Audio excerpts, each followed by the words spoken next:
disaster features sometimes don't qualify as outright horror, there are times when the two feel intertwined. I'm Jem from WhatCulture.com, and here are 10 of the scariest natural disaster movies you need to see. Number 10. Volcano. Volcano centers around Mike Rourke, a seismologist tasked with diverting a lava bath in LA. Volcano is amazing at highlighting how scorching hot volcanic gases and lava can be. For this reason, there's a great sense of danger anytime the characters are remotely close to molten rock. In fact, one of the first scenes depicts a poor soul having his face melted off simply by being near a volcanic vent. Even though lava moves slowly, the threat it poses is clearly apparent. One of the most heartbreaking moments is when two firefighters get trapped in their fire engine while lava oozes towards them. All the pair can do is scream helplessly before being incinerated. Of course, it's impossible not to talk about Volcano without mentioning that scene. When a train is derailed, an MTA chairman, Stan, tries to carry an unconscious passenger off while the boiling heat sears the soles of his shoes. With magma surrounding the disintegrating vehicle, Stan realizes there's no way he can jump to safety. Nevertheless, he leaps into the lava flow, allowing him to toss the passenger to safety while he himself is cooked alive. Number 9. Greenland. This 2020 survival thriller, which involves a comet colliding with Earth, revolves around John, an engineer trying to safeguard his family during a literal apocalypse. Although the concept is grand, Greenland regularly emphasizes smaller conflicts. When John's family is handpicked to hide in an emergency shelter, he's torn by the fact that he can't tell his friends and family, leaving them to their own demise. Later, when he forgets his son's insulin, John has to decide whether to let the boy perish but guarantee his place in the shelter, or go back for the medicine but risk losing his family. The movie's small-scale approach could have diluted the tension, but instead makes the larger-than-life situation surprisingly relatable. Since viewers see this family from beginning to end, they empathize with them, making their plight all the more frightening. Number 8. Twister. With the recent release of Twisters, now is an ideal time to look back on the original's legacy. That 90s classic was directly responsible for making an entire generation develop a phobia of tornadoes overnight. Even people who live in countries devoid of natural disasters were scared out of their wits after seeing the dreaded cyclone unmake an entire town. One reason Twister stands out is how the whirlwind is treated like a character rather than a force of nature. The way it seemingly follows the storm chasers gives the impression it has a mind of its own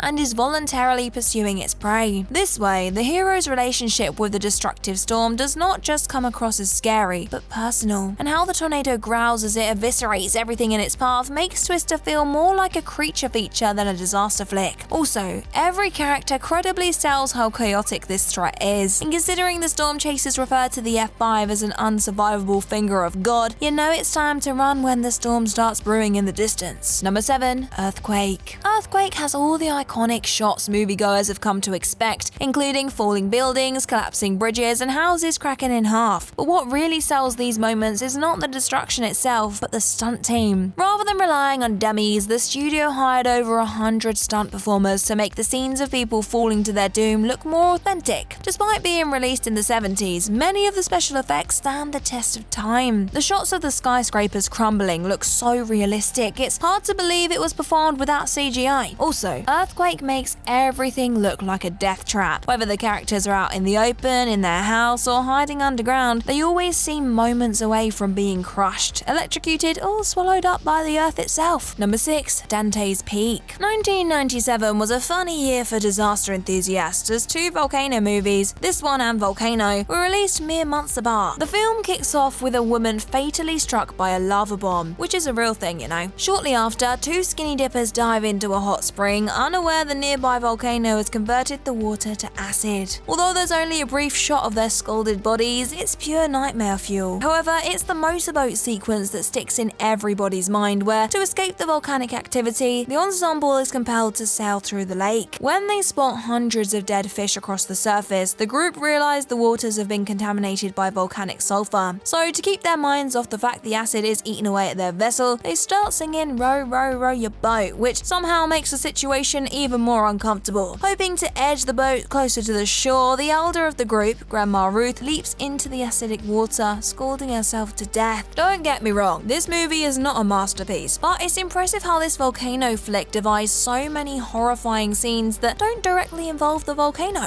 Number 5. The Wave. In this true story thriller, Norwegian geologist Christian prepares for home after finishing his instrument readings. But when the sensors indicate all the groundwater in the area has vanished, he believes a natural disaster is imminent. Although Christian's suspicions were correct, he could never have anticipated how devastating the cataclysm would prove to be. Before the evacuation alarm can be activated, a rock slide collides into a local fjord, causing untold damage. Somehow, that's not the worst part. The avalanche causes the slope underneath to rip open like a dam, drowning the area below. Now, surviving a tsunami isn't unfeasible, but when the tidal wave in question stands 260 feet tall, making it out alive does not seem realistic. The visuals throughout the movie are jaw-dropping, depicting the toppling buildings and the fatal flood with breathtaking realism, made all the more impressive by a relatively modest $6 million budget. Though tsunamis can swarm an area in seconds, this monstrous wave seems to move in slow motion, heightening the tension exponentially as it gives the locals more time to accept the futility of running away and how they are mere moments from meeting their maker. Number 4. Aftershock. Despite the immeasurable dangers that natural disasters can cause, they can have the ability to bring society closer together. But as Aftershock proves, battling against the forces of nature has a nasty habit of bringing out the worst aspects of mankind. The film opens with a group of tourists getting trapped inside an underground nightclub after an earthquake levels the city. After escaping to the surface, it looks like the worst is left behind them. That is, until they encounter a horde of escaped prisoners and quickly realize they were much safer when buried under 100 tons of rubble. Taking advantage of the mounting chaos, the criminals torture and dismember everyone who crosses their path. With Hostel's Eli Roth serving as the producer, it's no surprise to learn Aftershock's violence is relentlessly brutal. Every scene depicting the victims being mutilated or violated is shown in graphic detail, leaving nothing to the imagination. Also, the scene where Roth's character is roasted to a crisp is gasp-inducing. Number 3. Cruel. Cruel never stops escalating throughout its 87-minute runtime, with a story that begins with aspiring swimmer Haley attempting to rescue her estranged father during an F5 hurricane. Considering an F5 is the most powerful storm imaginable, it feels like things could not get worse. That notion is proven wrong when the storm ends up flooding the entire city. And when a family of laser-focused alligators start to stalk Haley, their chances of survival hit rock bottom. Anytime someone gets in the man-eating reptile's way, they make short work of them before continuing their pursuit of Haley, proving to be extremely strategic, such as going under houses to catch the final girl off guard. Cruel keeps viewers on their toes, since it keeps switching from traditional disaster flick to monster B-movie. Due to the intense storm sequences, the audience can momentarily forget that they're watching a creature feature, which makes it more hair-raising every single time the gators return. Number 2. The Perfect Storm. While on the open sea, miles away from civilization, the last thing anyone wants to encounter is a hurricane or a rogue wave. Such is the case with Wolfgang Petersen's The Perfect Storm. This true-life drama revolves around commercial fisherman Billy Tyne, played by George Clooney, and Bobby Shapford, played by Mark Wahlberg, as they find themselves caught in a tropical storm while sailing through the North Atlantic. What makes The Perfect Storm different from most disaster movies is how the characters can't wait out the disaster, nor can they flee. All they can do is hope their vessel is strong enough to withstand the storm's wrath. As the hurricane tears off the radio antenna and tosses crew members overboard, Billy and Bobby realize they're fighting a losing battle. Despite the fisherman's knowledge and adaptability, the storm proves too powerful to overcome, sinking the ship and killing everybody on board. It's a real downer of an ending, to be honest, but it establishes how there are times when humanity is unable to triumph over the forces of nature. And number 1. The Impossible. The Impossible tells the true story of how the Bennett family, Henry, Maria, and their children were left separated in Thailand during a tsunami. Watching the colossal wave tear down trees, launching cars, and obliterating villas is truly nerve-shredding. The Impossible also shows how the content of a flood is just as volatile as the water itself. While trying to reach her son, Maria is battered by a barrage of objects, knocking her around like a pinball. Although it's hard to make out exactly what's happening, the sounds of metal and wire slashing into her body tell viewers all they need to know. The flood sequence is over and done with within the opening 20 minutes, but it stays with the audience long after the credits roll. Let us know your thoughts in the comments down below, and while you're there, drop us a like, share, and subscribe too.